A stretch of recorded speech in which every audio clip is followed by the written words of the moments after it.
Creo que ya estamos, Hola, Paquito. mi querida Pati, ¿cómo Qué estás? gusto saludarte, La, extrañándolos muchísimo. la más extrañada doctora ever, dirían ustedes los norteamericanos. Pues fíjate que el cóctel pasado entramos con este tema de los ambientes tóxicos. Y bueno, pues comentábamos, Pepe, mucho gusto. También aquí ya nos saluda Pepe, ¿no? Sí, Y fíjate que coincidíamos de que pues las escaleras se abren más fácil de arriba para abajo, que podía la dirección eh, pues tener una influencia muy radical tanto en la cultura como en el clima organizacional, ¿no? Y de ahí como efecto, pues si quien maneja la empresa es tóxico, posiblemente consciente o inconsciente, pueda generar un disturbio. Y yo comentaba que muchas veces por miedo, ¿no? Miedo a perder el claro. trabajo, pues no hay trabajo, entonces nos subordinamos, nos agarramos de la pata del escritorio, me dejo golpear, ¿no? Y si me dejo golpear, pues la persona de arriba pues me va a golpear más duro, va a abusar y cosas de ese tipo, Pati, ¿no? Entonces hoy que Enrique nos propone, bueno, ¿y cómo puedo eliminar lo tóxico en el organismo? Yo quisiera comentar más bien aprovechándote sobre empresas familiares. No, fíjate que hay clientes, bueno, que hemos visto que en su estructura de cultura familiar, en la empresa, hay familias que en lugar de tener árbol genealógico, tienen nopalera, Pati, ¿no? Son espinositos, ¿no? ¿Tú qué opinas, Pati, en esto? Ay, Paquito. Sí, ahora sí que me da mucha risa, pero es totalmente cierto. Sí, Paco, creo que el programa anterior, que estuvo muy padre, ya pude revisarlo, cómo identificarlos, todo este tema de ambientes tóxicos, o sea, ambientes que nos generan daño. Y en las empresas familiares es complicado cuando no existe una cultura organizacional, como lo planteaba Enrique, y también cuando nos apegamos solamente a las normas del corazón y no a las normas del deber ser. Es decir, a veces como padres nos engañamos y nos cegamos tratando de ocultar cosas tóxicas que vemos en nuestros herederos o en nuestros sucesores. Nadie es perfecto en este mundo y en las empresas familiares y en todas las empresas no vamos a encontrar una réplica de lo que nosotros quisiéramos. Muchas veces decimos que a nuestros hijos los educamos iguales a todos y que nos salen diferentes todos, ¿no? Yo que tengo 3 hijos, puedo decirles que los 3 son totalmente diferentes y fueron educados por la misma mamá y el mismo papá. Sin embargo, cada uno es un ser independiente. Entonces, muchas veces nos sucede que nos cegamos, ya sea para evitar, ocultar errores, ocultar desperfectos o porque no sabemos dirigirlos. Ayer justamente hablaba yo con una señora que forma parte de una de las empresas que yo atiendo y ella decía atinadamente que todo el proceso que ha tenido de acompañamiento en su empresa familiar se ha dado cuenta que lo que le ha faltado ha sido dirección a sus hijos en la empresa. Sí los ha sabido dirigir como madres, sí los ha sabido empujar a ser emprendedores, pero ya cuando llegamos a un tema de dirección, cuando ya llegamos a un tema de toma de decisiones, cómo hacer para que ellos vayan aprendiendo y eliminar esos rasgos tóxicos que nos pueden generar incongruencias entre los miembros de la familia. Y me viene también el caso de un cliente que tuvimos en Ecuador muchos años, tú te has de acordar los ñaños, que te eran varios ñaños hermanos, en donde el ambiente tóxico partía desde el fundador. El fundador le daba permisos a su hijita que fuera a recoger a los niños al kinder, que fuera al festival del Día de las Madres, sin ningún problema. Pero hay del hijo que se le ocurriera ir a algún festival, porque eso era actividad para las mujeres. Y entonces, pues la hija, imagínate, ¿no? Hablamos de machismo, el machismo por el lado positivo, dijéramos de que, bueno, voy a proteger a la hija porque es la mamá de mis nietos, finalmente es machismo, y entonces creaba ese ambiente tóxico.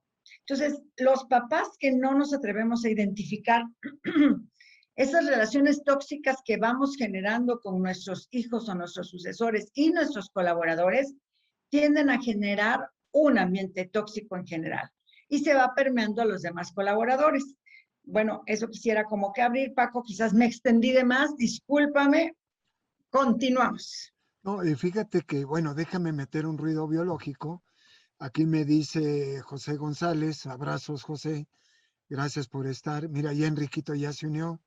Estamos entrando, Enriquito, aquí con empresas familiares, ambientes tóxicos. Pati nos puso un gran ejemplo de Ecuador, de uno de sus clientes, y José González me dice, Paco, pues cuáles son los pasos, ¿no?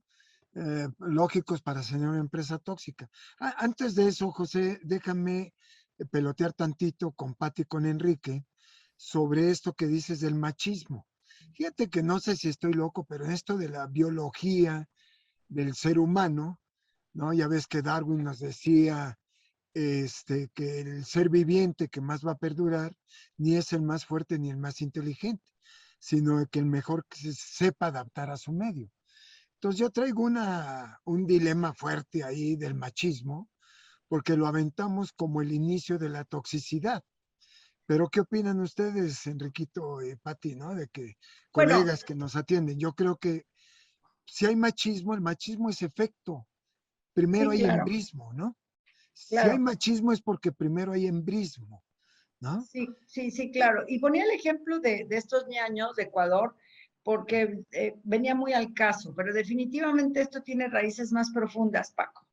No Sí, es nada claro, más ¿no? hablar Porque del machismo por hablarlo, sino que tiene raíces más profundas. Eso nos podría llevar a otro programa, otro coctelito, ¿verdad? ¿no, A Pati? otro cóctel. Sí, y Pero nada bueno, más déjame. démosle la bienvenida a Enrique. Enrique, ¿cómo estás? Querida Pati, Paquito, todas y todos que nos acompañan. Muy bien, gracias a Dios, perdón, pero ya ven que luego las conexiones de internet se tardan, pero Sí. aquí estamos ya con el gustazo, decías temazo. En efecto, hay cuestiones más atrás de fondo, Pati. Bueno, pues adelante, y ahorita me sumo al comentario, con todo gusto. Entonces, concreto diciendo, Pati, que como aquel dicho popular que dice que el valiente vive o sobrevive hasta que el cobarde muere, ¿no?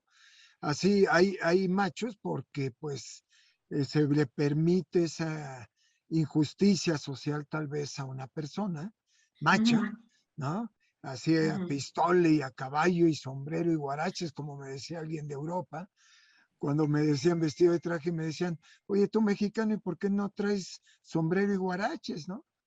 Chútale, Ujú, qué pena me dio esa persona. Bueno, concreto diciendo, pero si hay hombres es porque antes hay mujeres. Y claro, si hay caballeros es porque antes hay damas, ¿no? O sea, como en esa claro. morfología nos vamos viendo y bueno, se ha visto que a nivel estadística muchas de las empresas a nivel mundial, tal vez las familiares no sean la excepción, están dirigidas por hombres. Y de ahí el efecto del macho, pero también yo creo que la subordinación de un empleado que tiene miedo, consciente o inconsciente, pues tiende a que ese moving, ¿no? Ese acoso moral en el trabajo, como diría Marie-France Irigoyen, pueda exacerbarse, ¿no? Y nadie hace por darle un estate quieto a ese macho, jefe, líder, director, para decirle en comunicación asertiva, en un ambiente tal vez adecuado, privado, oye, ya no le estés regando, hijo, te ves aparte re feo, ¿no? Me estás ofendiendo, me estás lastimando, y el próximo va a ser un golpe, ¿no? Que te voy a dar, así me corras.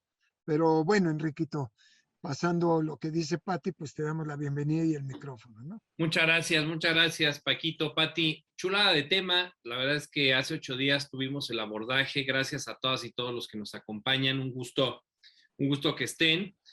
Nos quedamos, ¿no? Con un gran reto, Pati querida, qué gusto Sí, verte. Un gran reto, un gracias. gran sabor de boca.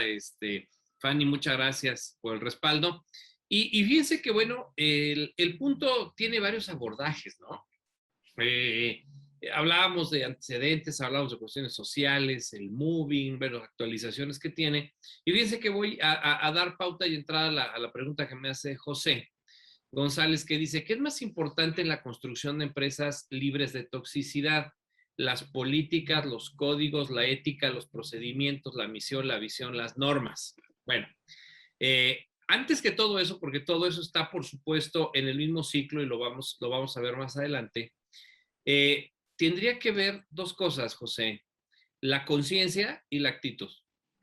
Porque la persona tóxica, al margen de que haya alguien que haya desarrollado una patología psicológica, llámese neurosis en un nivel fuerte, llámese incluso procesos de depresión que de leve se nos fue a severa y que a veces lo que generamos en la teoría psicológica son caretas o demás de este proceso.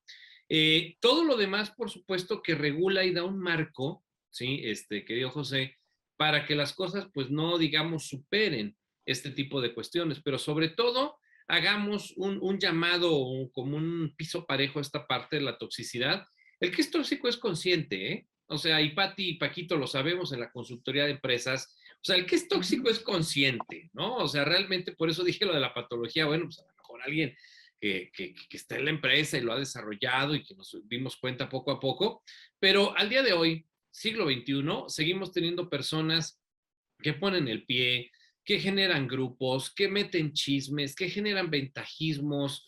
Mi frase que yo siempre les he compartido, que secuestran su tramo de control, sus procesos y a la organización por sus voluntades y mucho por sus caprichos. Yo diría, José, que si no hay una conciencia y una actitud, entendiendo la actitud, fíjense muy bien, como la disposición a iniciar, dejar o cambiar algo, y de ahí, bueno, hay actitud positiva, propositiva y expectante. Curiosamente, todo este marco de políticas, códigos, estrategia y estructura filosófica y demás, pues no se da porque finalmente queda como letra muerta. O sea, necesitamos gente consciente y gente con actitud, ¿no? Entonces, ahí yo generaría ese apunte porque, bueno, incluso consultando a algunos clientes, ya hace rato estuve en un proceso por ahí, debo decirles que estamos en una certificación hacia ISO y lo que está retrasado es porque realmente o no lo quise hacer o lo tenía que compartir con colegas, con compañeros de la misma área o departamento, o por otro lado, simple y sencillamente yo no me llevo con alguien más para que esto funcione. Y hasta que no llega como el auditor a destrabarlo, pero el auditor nomás está 24, 36 horas con nosotros, 48, las cosas no funcionan, se va y de nuevo se regresa. Entonces, por supuesto que es actitud, por supuesto que es conciencia y después lo que tiene que ver con lo que llamamos una realineación a todo este proceso de cumplimiento interno y externo para que las cosas funcionen. O sea, sí se necesita tanto un proceso de habilidades suaves como también un marco regulatorio que sobre todo sea muy claro de los alcances. Y lo hablábamos, y se acordarán por ahí, Pati y Paquito, que estuvimos con Ulises en otra empresa química, no digo el nombre por secrecía, pero se acuerdan que se trabajaba la política de consecuencias. Así es. O sea, es decir, también en el ámbito regulatorio, Pati y Paquito, o sea, sí confiamos en el buen y en el bien ser de las personas, pero cuando esto se desborda, pues sí tenemos que realinear, ¿no? ¿Cómo ven? Así es, Enrique. Y bueno, parte de lo que tú nos estás planteando y que nos estás aquí compartiendo en esta presentación, que quizás si le das la que sigue, lo podamos ver para que nuestro público que nos acompaña lo pueda ir visualizando, es, bueno, tenemos muchas herramientas en nuestra empresa y una de ellas es la comunicación, la observación, el manejo de personal. Y muchas veces sí los podemos identificar, pero a lo mejor no los queremos identificar plenamente, Claro. porque también damos como que ese chance de que las personas mejoren, les vemos algunos rasgos tóxicos, pero sabemos que tienen otras cosas a favor, y entonces empezamos como empresarios como que a pelotear un poquito esa toxicidad, y el daño empieza a ser cada día más grande, en donde ya después se empieza a permear, así como las buenas prácticas se permean, también las malas prácticas. Y yo recuerdo de una encuesta muy importante que vi hace algunos años, que me imagino que sí debe de seguir saliendo el mismo resultado, que de un 100% de personas que trabajamos o que trabajan en una empresa, solo el 20% tienen esa voluntad, esos códigos de éticas, esos valores, para trabajar de una manera muy productiva y congruente a su forma de ser con su forma de trabajar. O sea, Así es. fíjense, solo el 20% del 100%. Del otro, del 80%, el 40% normalmente como que hacen y no hacen tanto, como que cumplen al límite. Y el 40% son los que están trabajando como maquinita, pero que si les pides un poquito más, quizás no te lo den, pero que de ese mismo 40, el 20% sí te lo va a dar. Entonces, ¿cómo es que los identificamos? Y a veces nos da miedo cortar de tajo, como tú lo pones. O Así sea, ya es. lo identifiqué y ahora lo tengo que cortar de tajo, chin, lo corto, no lo corto. Entonces nos pasamos al siguiente círculo que es, bueno, pues vamos a hablar directo, ¿no? Que yo creo que esa es una de las mejores herramientas, el diálogo directo de qué estamos haciendo bien, qué estamos haciendo mal y también para eso la evaluación del desempeño. Que pues yo recuerdo que cuando estaba en el TEC y ahorita en algunas otras empresas, se hace una evaluación de desempeño cada trimestre para poder saber ¿llegaste a tus metas o no llegaste a tus metas? ¿Cumpliste con el código de ética, con la misión, con los valores o qué está sucediendo? Y bueno, así nos vamos a ir recorriendo el círculo, pero quería yo empezar por esto, como Paco siempre lo ha dicho, de arriba hacia abajo. A veces los identificamos, pero estamos peloteando entre que hablo con él, entre que corto de tajo, o el día que llego bien bravo, ese día digo, hoy lo despido. ¿O no? Sí, totalmente, Pati. Y Paquito, ahorita te paso la palabra de inmediato, solo puntualizando lo de Pati. ¿Y qué pasa, Pati? Que bueno, no solo es saberlo identificar y previo incluso al corte tajo y al diálogo directivo, oigan, el diálogo directo, perdón, ¿qué pasa cuando es el jefe, gerente, director, subdirector o empresario el que promueve un ambiente tóxico? Permítanme comentarles algo, ¿no? Al día de hoy sabemos que más del 90% son empresas micro, pequeñas y medianas, y de estas un gran porcentaje, empresa familiar. ¿Qué pasa cuando, oye Paco, eres mi hombre de confianza, pues échale ojo a Pati a ver qué está haciendo, ¿no? Ve, corre, trae, dime. Y entonces el jefe, el gerente o el dueño genera un ambiente de todos contra todos, todos nos vigilamos, me cuido la espalda de todos, y a partir de ahí el que generó el ambiente de toxicidad es ese, y peor aún, upgrade, segunda escala. Yo cuido mi chamba y agudizo el ruido organizacional, entendido como chisme, para que yo me cubra la espalda, ¿no? Entonces, qué barbaridad, ¿no? Entonces, obviamente ahí tendríamos que hablar también de una madurez organizacional que viene desde arriba, como dice Paquito, robándonos su frase, barriendo de arriba para abajo. ¿Cómo ves, Paquito? Ah, bueno, dicen que las escaleras se van más fácil de arriba para abajo, salvo que haya un pastuso que piense, o un gallego, perdón lo peyorativo, que piense que es al revés, que se van más fácil de abajo para arriba, ¿no? Pero Claro. bueno, la semana pasada, Pati, estábamos comentando del empowerment, que es la facultarte a ti como mi subordinada que tengas poder de decisión en la acción, ¿no? Soy director, tú eres gerente, pues adelante. Eres independiente en ciertos temas. Pero les decía que me inventé un concepto de reempowerment donde el empleado puede darle facultad al director para que tenga autoridad sobre tu poder, lo tiene, ¿no? Pero bueno, Enriquito, ahí yo creo que está también la frase, el amor es poco y lo desperdicia en celos, el comerciante, yo no le diría empresario. Porque mira, si lo vemos casa adentro, pues las ventas van de picada, la cobranza va de picada. A esto lo que José González le pregunta a Ulises, ahorita todavía no ha entrado Ulises, ¿no? Pero ¿Cómo sí, medir la toxicidad en una empresa en estados así es. financieros? Bueno, pues si a mí me das el comparativo, el benchmark sobre Ajá. los estados financieros, José, pues prácticamente te puedo decir sobre la toxicidad, por ejemplo, si yo tengo cosas tan sencillas como el número de visitas a cotizaciones, pues tengo un indicador que menciona Enrique. Si tengo cotizaciones versus pedidos, pues tengo otro indicador de eficiencia. Si tengo pedidos contra facturación, si tengo facturación contra cobranza, flujo de efectivo, etcétera. 3 estados financieros me pueden dar la referencia en sus partidas, ¿no?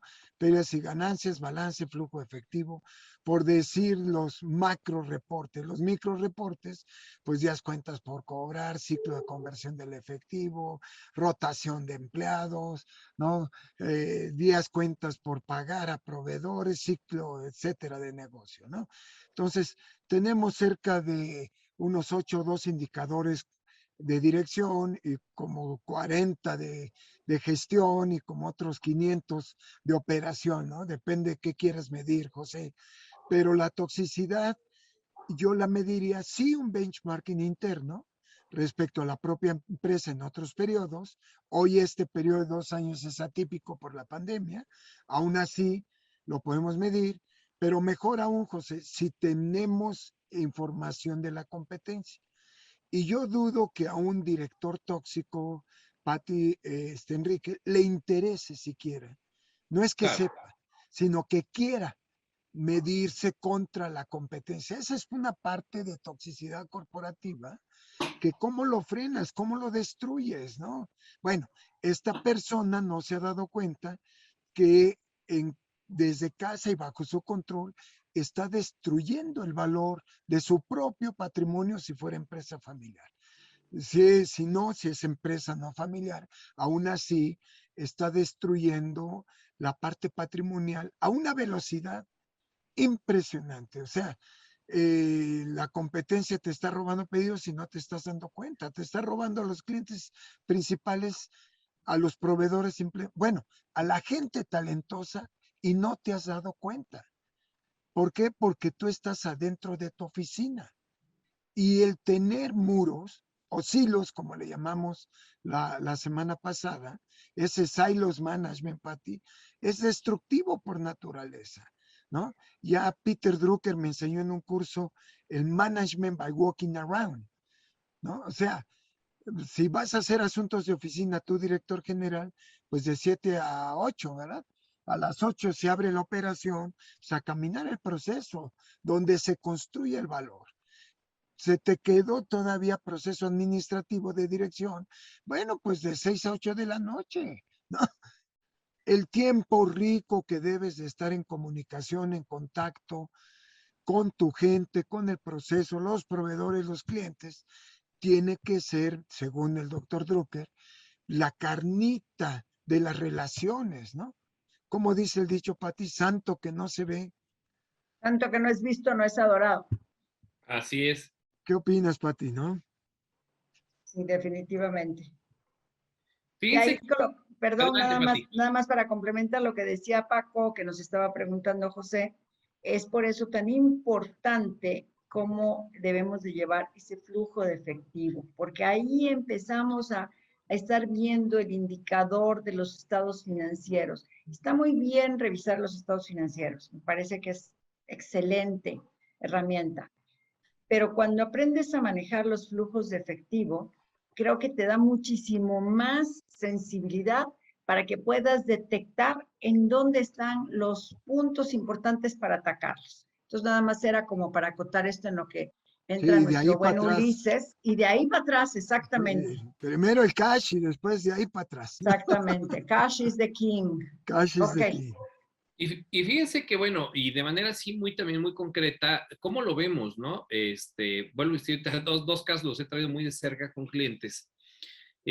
¿Dónde se ve, José, y todas y todos, ¿no? En esto dices, nuestro financiero, pero bueno, de manera muy clara, ahorita traigo un problema con un cliente de rotación de personal, alta rotación, que tiene que ver directamente con la toxicidad del jefe. Manda más, grosero, impositivo, se cree que se la sabe todas. De hecho, yo ya como consultor externo hice un análisis ya directamente al consejo, les di mis apreciaciones, que esto tiene uno que despersonalizarlo y ser muy objetivo, pero a ver, muy sencillito. Un jefe tóxico, la gente no le aguanta, alta rotación, ¿sí? Se dobletean turnos o se cubren días en la plantilla base, eso me genera, pues obviamente, sobresueldos y esos sobresueldos tienen un impacto directo en el costo de ventas, en el estado de resultados. Entonces, la toxicidad de un jefe impacta en que la gente no lo aguante y los que se quedan por necesidad o por amor a la empresa, lo que quieran, al momento que dobletean, pues nos está impactando, ¿no? Y que obviamente me dirías, bueno, Enrique, pues si tienes menos personas, se compensa el sueldo con las sobrehoras. Sí, pero no es un proceso sano porque hay un impacto emocional, porque hay varias situaciones, ¿no? Por otro lado, en un proceso de producción también, en donde debo decirles que había turnos encontrados y el turno de la noche traía pique con el primer turno de la mañana, y los turnos en las máquinas se las entregaban sin hacer un corte efectivo del proceso de producción, se desperdiciaba hilos, había accidentes, varias cuestiones, porque había confrontación, y entonces eso nos llevaba a mermas de materia prima, incluso accidentes de trabajo, y las mermas pues, también son costos, y la parte de los accidentes me disminuye la plantilla y directamente se va a ver reflejado a la parte de los ingresos. ¿Y qué creen? Por otro lado, en las ventas, cuando sucedían estos encontronazos de estos dos turnos, el de la noche que salía echando chispas y al de la mañana que lo recibían literalmente en mala lif, pues bueno, no estaban los pedidos completos, había defectos en los productos, y todo eso le pega a la cadena de suministro de mí hacia mi cliente, que obviamente hay rechazos, hay reclamos, hay reprocesos, y ahí tenemos un impacto directo en el dinero, ¿no? Entonces, así de fácil lo podemos identificar, y tiene que ver de manera directa con la parte de las personas, ¿no? Y, Fíjate que, perdón, no, adelante, adelante. que bien que lo indicas porque es una parte de la política comercial que muy pocas empresas saben medir, porque es un no ingreso.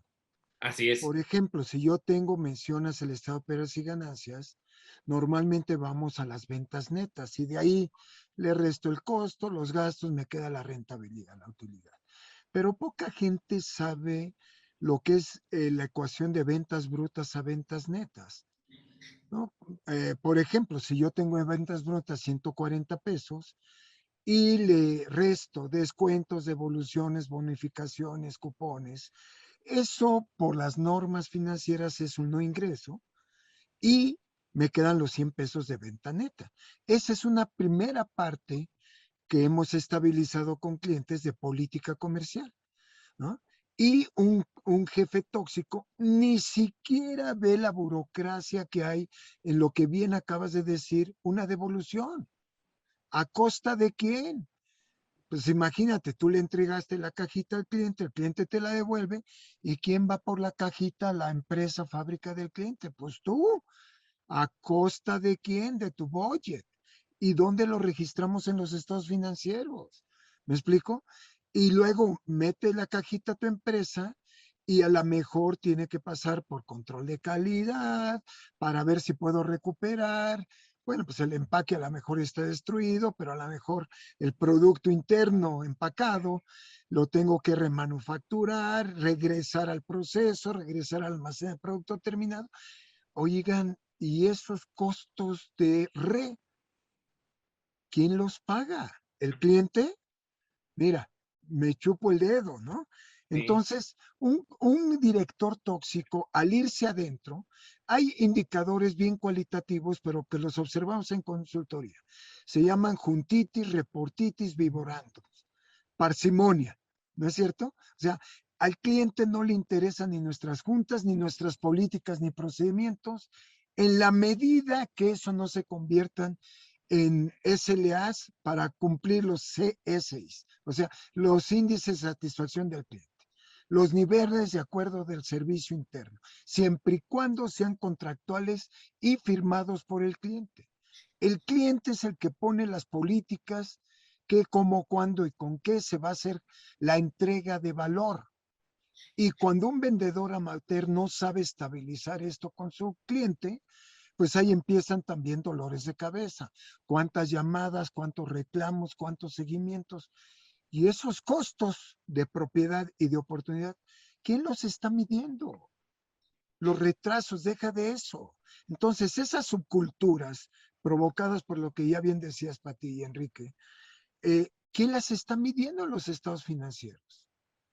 Ese desorden, ese caos. Entonces, una organización tóxica la vemos cuando tenemos esos estados comparativos. Y bien dices, Pati, comenzando por el flujo efectivo y de ahí para atrás, cash is king, ¿no? Caray, ¿quién le puso un curita a la herida? Y como no la curé bien, no rasqué, Enrique, de adentro para Claro. afuera, en un poco tiempo tengo ya gangrena. Y esa gangrena me está produciendo metástasis, ¿no? Entonces, y todo porque el bruto, por no decirle idiota, que usé la palabra, espero justa, para un director tóxico la semana pasada, ¿no? Le puso un curita, un paliativo, ¿no? A la herida, porque el error lo cometió uno de sus apadrinados, ¿no? Sí, Exacto. es Mira qué cierto. bonito, ya llegó Ulises acá. Doctor, ¿cómo estás? ¿Cómo están? ¿Cómo les va? Buenas tardes. Muy bien, Ulises, hola Ulises, buenas tardes. Disculpen Nada la más tardanza, caray. ahorita te pasamos el micrófono porque ya tienes una pregunta. Mientras lo vas viendo, me gustaría contestarle a José, que nos está comentando que si creemos que sea conveniente un profesional como un psicólogo que se encargue del manejo humano entre el personal para evitar todos los daños mencionados por Enrique. La respuesta corta sería sí. Sin embargo, hay muchas empresas que no lo pueden pagar y que no pueden tener ese gasto fijo de que la persona de recursos humanos esté también atendiendo estos conflictos, porque resulta que a veces nada más es una o dos personas que están en selección de personal, en nómina, en capacitación, en lo que decía Paco de juntas, reportes, etcétera, y no da tiempo suficiente. Ahora, les comparto que mi hija está trabajando ahorita en la empresa de Zoom y ellos tienen, digo, Zoom es una empresa muy grandota, pero bueno, ellos tienen en su política que deben de tener 17 sesiones al año con un psicólogo. Si nosotros las dividimos, quiere decir que una vez al mes tiene que tener una reunión con su psicólogo. Tienen membresía para hacer deporte, porque lo que decía también Enrique del panel, de los que nos escuchan, que a veces el pago no es tan justo para los trabajadores o hay más riqueza. Entonces, a veces complementar con otros beneficios, como es ese apoyo psicológico, como es que puedan tener acceso a un nutriólogo, como es que puedan tener acceso a un deportes o algo así, son lo que van haciendo la configuración de ese bienestar emocional que necesita el trabajador. Que si bien es cierto que lo que falta es tiempo, si nosotros los ayudamos a que tengan esa administración del tiempo, pues es más factible. Ahora, ¿qué sucede muchas veces? Que confundimos el papel de un psicólogo para temas personales. Y entonces ahí volvemos a caer en ciertos problemas de qué es lo que debe de hacer el psicólogo de recursos humanos o si realmente necesitamos remitirlo. Tengo unos conocidos que uno de los hijos del dueño es un manipulador tremendo. Entonces, cada vez que ya hay un tema que empieza a ponerse difícil, como que le empieza a dar dolor de cabeza, se pone mal y es casi para ya mandarlo directo al psicólogo porque el pobre se abruma de tal forma porque no se han dado la oportunidad a lo mejor de tratarlo, ¿no? Y hay una serie muy buena en Netflix que se llama Billions, en donde también tienen una psicóloga de planta para los directivos que manejan la bolsa de valores, porque es un trabajo estresante y porque a veces se empiezan a sentir como derrumbados, estresados. Y bueno, la respuesta sería sí, pero pues también depende del tamaño de la empresa que vamos a recomendar eso, porque les podremos decir, sí, pues que todos tengan un psicólogo. Pues sí, pero no todas las empresas pueden hacer eso. Entonces, básicamente esa sería la respuesta. Ulises, no sé si Sí, quieres tú buenísimo. Y fíjate participar. cómo siempre el apoyo al personal, a nuestros colaboradores, al equipo de trabajo es fundamental. Llevamos varios años, por ejemplo, apoyando a los ejecutivos a ser ejecutivos y a eliminar precisamente esos ambientes tóxicos a través de procesos de mentoreo, donde de manera personal vamos resolviendo y apoyando la necesidad específica que tienen. ¿Por qué? Porque en ocasiones no es la misma. O sea, hay ejecutivos que pues no saben llevar al equipo de trabajo, lo que platicábamos en el cóctel pasado, y entonces crean ambientes tóxicos que destruyen al equipo de trabajo en lugar de estarlo fomentando e incluso desarrollando. Vean que el fin último de un líder que está al frente de un equipo de trabajo es desarrollarlo. Entonces, la intención es que, pues, a través de estos acompañamientos, y mencionabas ahorita, Pati, el tema del psicólogo, pero así como está el psicólogo, está el consultor, está el mentor, está el asesor, incluso, bueno, los otros compañeros o el coach mismo, ¿no, Paco? Correcto, que puede ayudar precisamente al desarrollo de la gente y cómo transformar el ambiente tóxico en la organización en un ambiente, pues, de desarrollo, de confianza, pues, de que la gente se sienta segura donde está, ¿no? Así es, así es. Fíjense que recapitulando, saludos Ulises, qué bueno que ya estamos todos Muchas juntos gracias. aquí. Hablábamos, y voy a hacer como un breve resumencito rápido para pasar a la siguiente bueno, decíamos saber identificarlos. Y ahorita con lo que decías Ulises, que no solo los directivos, que los ayudamos a hacer, como bien decías, directivos, ejecutivos, mediante estas herramientas, porque no todos aprendemos ni llegamos sabiendo cómo identificar, incluso cómo gestionar un ambiente tóxico. Sí, pues bueno, primero es generar la conciencia, ¿no? Otro, y aunque suene fuerte, y no es que quisiéramos comenzar con ese punto, pero bueno, también si tienes identificado el problema, si sabes que te está pegando fuertemente, y yo siempre, fíjense que antes de correr a una persona, ¿verdad? Llámese despedir para que no se oiga tan feo, les he dicho, oigan, pues una empresa más que socialmente responsable, sino empática, ética y con orientación a la persona, que aquí lo hemos dicho en diferentes cócteles, al centro la persona, que es la parte valiosa y el capital más valioso de la organización, se le dé oportunidad de capacitarse, de mentorearlo, de acompañarlo, pero si no quiere, pues tampoco vamos a estar esperando como a qué hora se le ocurre, ¿no? Entonces, tú lo detectas, has hecho lo tuyo, corta de tajo, ¿no? Sun Tzu, el arte de la guerra, por ahí en una episodio y en un capítulo menciona eso, ¿no? Que puede escucharse fuerte, pero si tú identificas ese punto negativo, ¿para qué esperas que te contamine más, no? Ahora, bueno, pues obviamente establecer, como decíamos, Pati, un diálogo directo, un diálogo franco, y el diálogo directo es ¿qué traes? ¿No? O sea, algún jefe a mí una persona de Michelin, cuando estuve por allá, un gran mentor, ya falleció, 60 y tantos años, digo, yo estaba de 20 y tantos, él decía, venga, hay que hablar, hay que evaluar las cosas, ¿sí? Y siempre era una persona que siente que las cosas se enfrentan tan claro como, pues dime qué traes, ¿no? O sea, ¿qué te sucede? No deben violentar, ¿no? Pero sé que hablas a mi espaldas, sé que no te agrada lo que hago, buscas ponerme el mal con las personas, metes vacías para sacar llenas. Oye, ¿qué traes? O sea, y siempre me dijo, Enrique de frente, ¿qué traes? ¿De qué se trata? Y aclara las cosas, ¿no? Y obviamente que esto pues también, obviamente que esto también para emparejar el comentario de todos y de aquí arrancar a pimponer las otras, incluso lo que José me preguntó hace ratito, ¿no? Oye, políticas, visión, misión, valores y demás. Bueno, pues por supuesto que hacia el cumplimiento interno, al compliance interno, la gente tiene que estar realineada a todos los estatutos que motivan, que generan pertenencia y lealtad, pero también aquellos que acotan el bien ser y el buen ser, que es la normativa clara, ¿no? Y yo siempre le he dicho a recursos humanos, a jefes, a coordinadores, incluso a dueños, ¿te quieres evitar de problemas? Normatividad clara, dáselas a conocer y que conste en el acta y fírmale que lo conociste. Porque bien dicen que el que avisa no traiciona. Y entonces nada, yo no sabía, no, cómo no. O sea, agárrate, ¿no? Dejo los otros para ustedes, adelante. Bueno, por otro lado, también hablando de este jefe, también está, no sé si ya tocado el tema de feedback, pero creo que es uno de los puntos fundamentales para que rompamos estos ambientes tóxicos y que en el equipo de trabajo siempre la gente pues necesita una retroalimentación. Pero es importante saber hacer una retroalimentación correcta.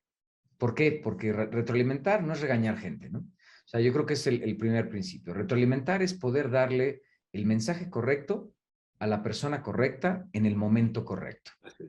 Es decir, la retroalimentación se tiene que dar casi inmediatamente después de que sucede el error o la falla, para que entonces la persona lo comprenda.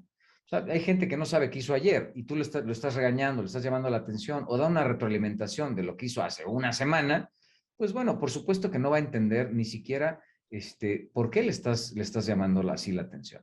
Entonces, es importante que el feedback vaya siempre en términos positivos y con soluciones. No solamente hacer hincapié, ¿no?, en lo que está mal, lo que estás haciendo equivocadamente, sino también cómo lo tienes que hacer correctamente. Y tiene que ser en el momento. Yo me acuerdo, por ejemplo, cuando estábamos trabajando con Fiat Chrysler, pusimos en práctica todo un programa de retroalimentación, de feedback en las líneas de producción. ¿Por qué? Porque los ingenieros, ¿no?, a su manera, lo que hacían es que llamaban la atención, más que dar una retroalimentación, regañaban a la gente. Y lo que sucedía es que las incidencias seguían presentándose. Y el ambiente de trabajo, pues era temeroso. ¿Por qué? Porque estaban esperando el regaño nada más en todo momento. Al momento que empezamos con el programa de retroalimentación, lo que empezó a suceder es que la gente, en primero, no tenía miedo de equivocarse. Segundo, sabía que si se equivocaba, no pasa nada, porque así es como aprendemos, equivocándonos. Y esa es un poco la cultura que hay que cambiar. Y esa es una de las maneras que hace que el ambiente dentro de la línea de producción pues cambió radicalmente, porque en lugar de esperar solamente el regaño, bueno, pues la gente se enfocó a hacer mejor su trabajo, porque no solamente se hacía notar el error, sino que también se le daba la solución de cómo podía mejorar lo que había en lo que había incurrido, ¿no? Y fíjate que Sí, eso se acerca muy bien a lo que he llamado la crítica, mucho de Martin Seligman, de la psicología positiva, en el liderazgo positivo, la retroalimentación positiva, que bien, yo creo que es fundamental para empezar a romper ambientes tóxicos, ¿verdad? Sobre todo cuando los empleados nos damos cuenta que el superior tiene toda la actitud de cambio y pide perdón, inclusive humildemente, ¿no? Un liderazgo con humildad. Discúlpenme, chavos, la regué estos tantos años, ahora sí me pueden dar retropositiva. Entonces, yo he puesto un marco con los clientes de 5 pasos, ¿no? Para dar la crítica positiva o la retroalimentación positiva. Un poco cercano, lejano, Pati, a la formalidad de la evaluación del desempeño. Pero bueno, para mí la crítica se pide, no se da. Segundo, se busca un momentum, tiempo, espacio para dar ese feedback positivo, porque posiblemente ahorita en este espacio, en el pasillo, no sea el momentum adecuado. Tercero, ¿no? Lo tengo que fundamentar. Yo que te critico, te debo decir A, B, C, D con el detalle y documentación suficiente para ser objetivo, corto, preciso. Cuarto, me debo de involucrar, es decir, el mentoring. Y quinto, me debo de comprometer. O sea, como padrino, ya como sponsor, arriba del mentor, ¿verdad? Acompañarte en una evolución, no en una involución, no en una revolución. Y creo que cuando menos, cuando lo he practicado ya aún como empleado desde hace muchos años, me ha permitido cambiar la energía de gente que estaba inclusive en contra de mi departamento, no tanto de mi persona. Siempre hay broncas en los hilos, ¿verdad? Producción contra recursos humanos, ambos contra finanzas. Entonces, cuando tú caerías y te enfrentas a alguien, ¿no? A ver, Ulises, ¿por qué estás mal contra mí? ¿No? Critícame, por favor. Entonces, uno empieza a moderar y a moldear una nueva cultura y en esa confrontación positiva empiezas a tumbar barreras, muros de indiferencia inclusive. Lateralmente, pues no tuve tanto problema. El problema lo tuve no hacia abajo, hacia arriba de la estructura organizacional. Y yo comprendí que es más difícil vender una idea de cambio, como la que estoy diciendo, la crítica, el feedback positivo, hacia adentro y hacia arriba, que vender un producto o servicio complejo hacia afuera, ¿no? Entonces gastamos mucho tiempo en intentar estratégicamente cambiar esas subculturas hacia adentro, ¿no? Entonces estamos en un dilema de desbalance, ¿no es cierto? Yo creo que el resumen está en hacer todo lo necesario para cambiar la cultura de supervivencia, ¿no? A sobrevivencia, ¿no? No es lo mismo sobrevivir que supervivir, ¿no es cierto? Sí, correcto. Incluso, fíjate, tratando de contestar las preguntas que tenemos en el chat, nos pregunta Nancy, bueno, ¿qué puedo hacer para cambiar o romper el ambiente laboral tóxico en una empresa que es del sector público? Y entiendo que es difícil. ¿Por qué? Porque en el sector público, pues la gente está cuidando sus plazas y está cuidando mantenerse, ¿no? En una posición, pues, de manera perpetua. Pero nos ha tocado trabajar con diferentes instancias del sector público y al principio es complicado, pero te tengo que decir que la base para romper esos ambientes tóxicos radica en la comunicación y la confianza. En la medida en la que las cosas se hagan con pleno conocimiento de causa, vamos a quitar muchos de los miedos y esos ambientes tóxicos que existe, ¿no? Esos pequeños, en los cotos de poder que vemos naturalmente en empresas del sector público. Cuando se dan cuenta que lo que estás trabajando y lo que estás contribuyendo es para su bienestar o para su beneficio o sencillamente para crear un buen ambiente laboral, las cosas cambian. Pero todo radica en la comunicación y la confianza. En la medida en la que puedas transmitir estos elementos y romper estos ambientes de secrecía y de toxicidad, vas a ver que va a fluir bastante bien. Y otra de las preguntas que tenía en el chat, me decían, bueno, desde la perspectiva financiera, ¿cómo puedo saber que pues la empresa está en un ambiente tóxico? Tristemente, en la parte financiera, pues lo que vamos a ver es el exceso de gastos, el exceso de costos, ¿no? O las malas compras dentro de la organización y se ve traducido en una falta de utilidades. Y no por elementos fiscales, que es lo que hacen las empresas, ¿no? Que gastan más o les cuesta más para reducir la carga fiscal, sino que me refiero a que si vemos la contabilidad administrativa, nos damos cuenta que los costos y los gastos están desorbitados por una falta de interés, por una falta de selección, por una falta de profesionalismo, donde no seleccionamos al mejor proveedor acorde, ¿no? A las necesidades de calidad que tenemos en la empresa, y lo que termina pasando es que lo hacen a la buena de Dios o sencillamente no les interesa. Y eso te da a entender una falta de interés por el proceso y por consecuencia, pues un ambiente que termina siendo tóxico, ¿no? Entonces, yo creo que financieramente el mayor reflejo está en las utilidades o incluso si manejamos presupuestos, cómo nos salimos del presupuesto y no nos mantenemos sobre lo que tenemos que hacer en materia presupuestal, ¿no? Siempre y cuando el presupuesto también esté Digo, hecho, claro, hecho en un ambiente más amable, ¿no? Por supuesto, ¿no? Luego se manchan ahí horrible, ¿no? o coercitivo, ¿no? Sí. Y fíjense que todo lo que comentan, curiosamente se concentra y redunda ahorita que seas Paquito, resumen, bueno, cultura organizacional propositiva, ¿qué puedo esperar?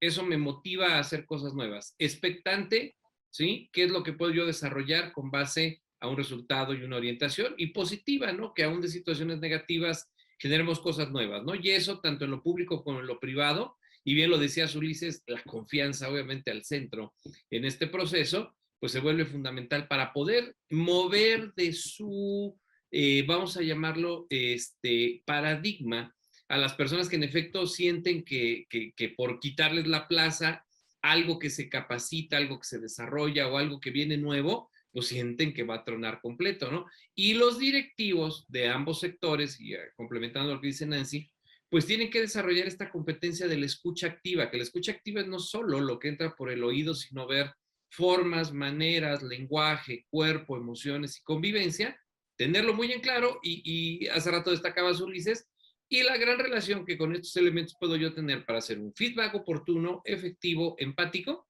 y que también en su momento pues haya una supervisión y un acompañamiento donde yo he dicho hay que ser en esta parte de los ambientes tóxicos muy claros, pero sobre todo muy firmes y no violentos, que si no ya nos metemos a la misma discusión abarrotera o en la misma sintonía tóxica de las cosas, ¿no? Y rescato también lo que bien decían Pati y Paquito, una confrontación positiva también es importante, o sea, el contrastar las cosas, el confrontarnos no quiere decir que nos peleemos, o sea, digo, y tiene uno que verlo con madurez, oye, no, pues yo no pienso como Paco en este punto, pero bueno, nos enriquece y lo respeto y nos viene a complementar, punto, no es personal, ¿no?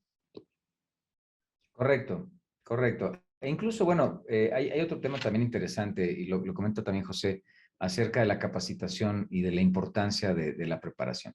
Fíjense que la capacitación puede ser un arma de dos filos. ¿En qué sentido? Si los procesos de capacitación y entrenamiento van orientados a las herramientas que necesita realmente nuestra gente, la capacitación es excelente.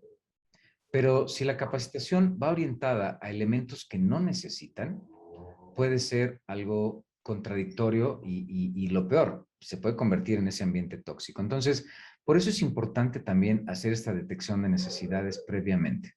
Antes de lanzar programas de capacitación así nada más, es importante saber qué herramientas necesita qué persona, para entonces, a través de la capacitación, poder acercarle las herramientas. Una de las grandes frustraciones que hemos visto en las empresas es que la gente no cuenta con las herramientas adecuadas para hacer el trabajo adecuado. Y lo que termina pasando es que y se meten a cursos de capacitación de cosas que no necesitan. Y entonces Fíjate, todavía es doblemente frustrante, ¿no? ahí deja acoto, había oído de la OIT un best practice sobre capacitación, ¿no? Que el best practice estaba por el orden de las 150 horas promedio anual, promedio empleado, en las grandes empresas de mejores prácticas. Imagínate que en organizaciones tóxicas sí las he visto, 30, 20 horas, 10 horas anuales, pero en mandos operativos. Tal parece que son refractarios los altos mandos para capacitación. Entonces, eso, Enriquito, algún cóctel le llamaste soberbia o ceguera, ¿no? Como que si no comprendieran los altos directivos que una cosa es capacitación y la otra es desarrollo. Por ejemplo, hablábamos el cóctel pasado del EQ, del Emotional Coefficient, ¿no? De Daniel Goleman, ¿no? ¿Ah? Pero también Goleman nos decía, bueno, para entrar a un trabajo, el EQ es fundamental, es lo que lleva la punta de la flecha para reclutamiento y selección. Pero una vez que estás, perdóname, el IQ, pero una vez que estás dentro de trabajo, el factor preponderante es el EQ, o sea, la inteligencia emocional sumado con la inteligencia social, ¿no? Claro, Donde entonces la inteligencia, vamos a llamarle por, ¿no? Intelectual, el IQ, pues es la base para mantenerte, pero no confundir capacitación con desarrollo. Normalmente las empresas mediocres se quedan en capacitación.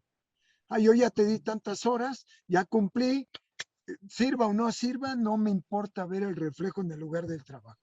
Oye, está bien, ya soy capaz, no sé contabilidad, ya sé contabilidad.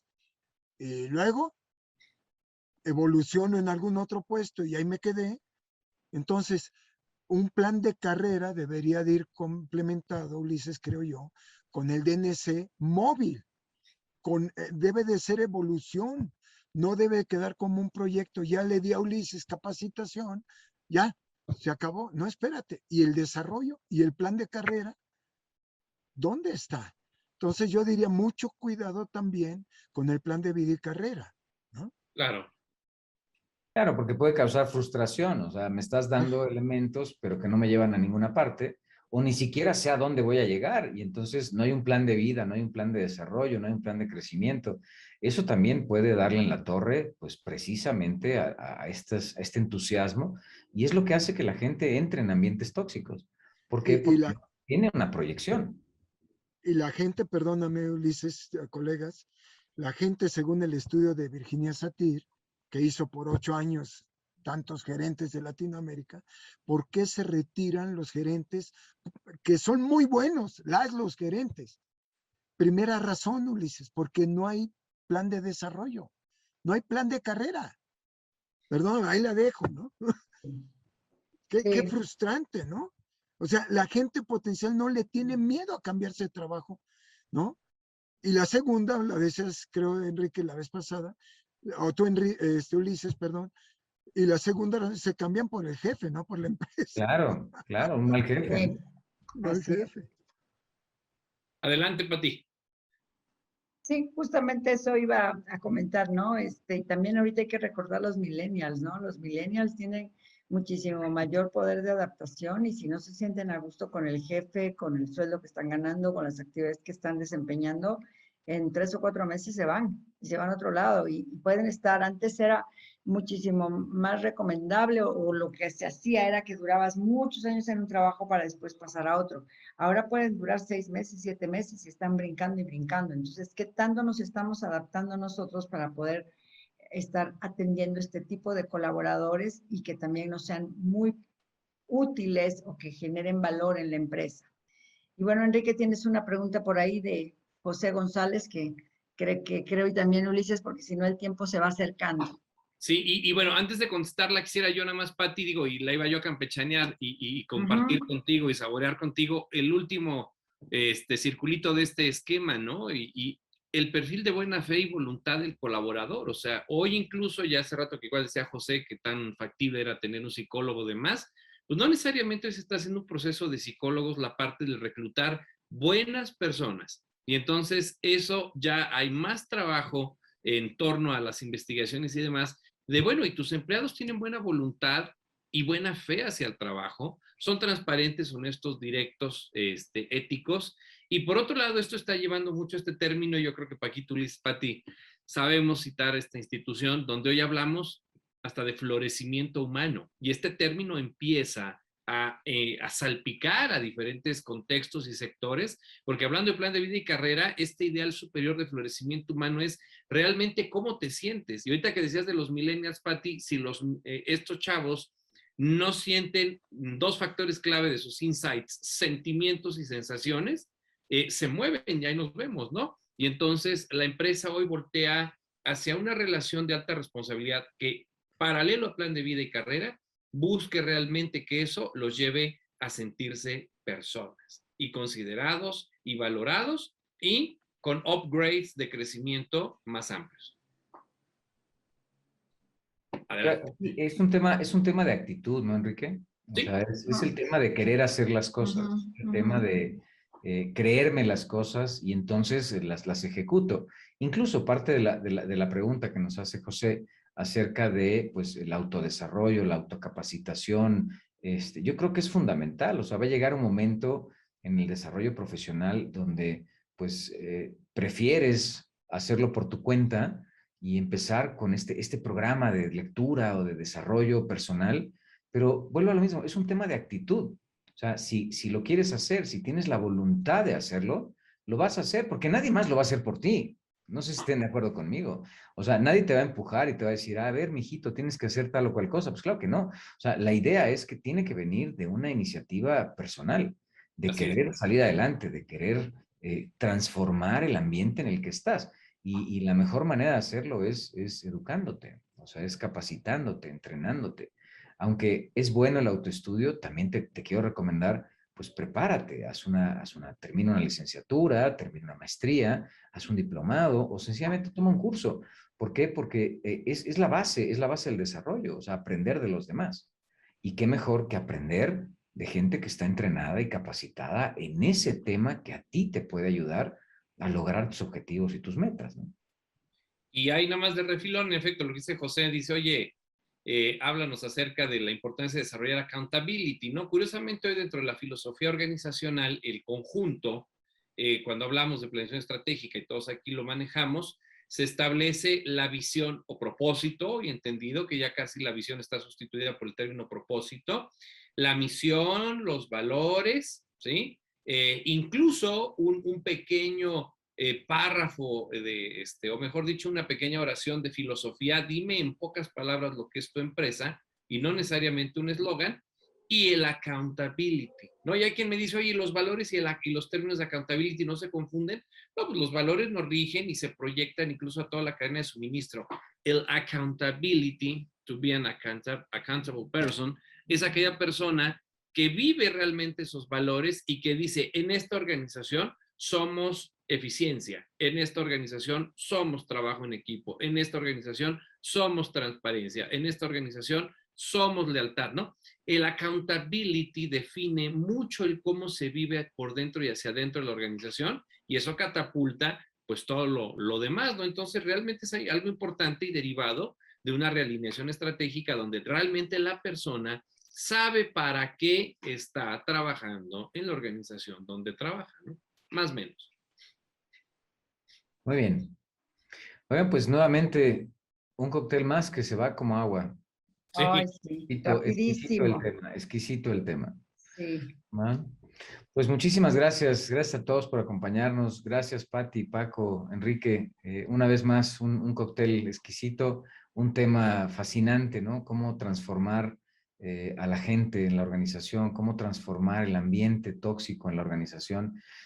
Creo que es fundamental y creo que tiene que ser responsabilidad de cada uno de los ejecutivos hacer de la empresa un ambiente saludable y que pues te permita desarrollarte y lograr tus objetivos, ¿no? Y sobre todo la permanencia de la empresa en el mercado, ¿no? Muy bien, pues colegas, Pati querida, qué bueno que estás, casa Muchas llena, gracias, muchas panelistas, gracias. Fanny, querida, gracias por todo el backup que nos haces. Dicen que los verdaderos protagonistas a veces no aparecen en escena y tú eres una protagonista fundamental de esto y como grupo te lo agradecemos. Gracias, Paquito, gracias, Ulises. Que les vaya muy Muchas bien. gracias a todos los que nos acompañaron y les mando un fuerte abrazo. Muchas gracias. Gracias. Buenas noches. Gracias, buenas Excelente noches. noche, cuídense. Chao.